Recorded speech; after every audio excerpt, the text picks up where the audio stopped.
newest diving service here. Relax A Suan. It was cleaned last Friday. It's Wednesday, so Saturday, Sunday, Monday, Tuesday, Wednesday. So it's been about 5 days. It shouldn't be too bad. It should still be pretty clean looking. This is a quality control. It was cleaned by David Ray. Let's take a look.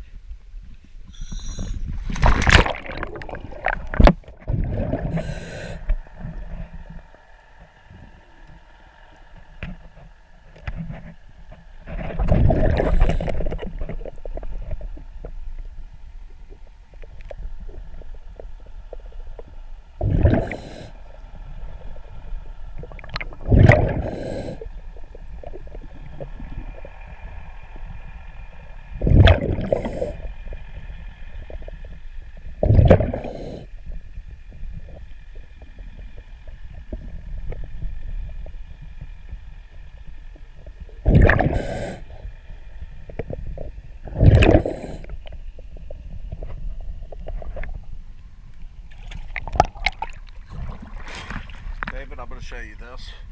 This stuff scrapes off. It is a type of fouling that occurs occasionally. You've probably never seen it yet. Let's take a look.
aside from the one thing I scraped off with, I'm pretty pleased. So you probably never would have seen I do want to show it to you because of that stuff I scraped off. As you see that stuff, I want you to take it off.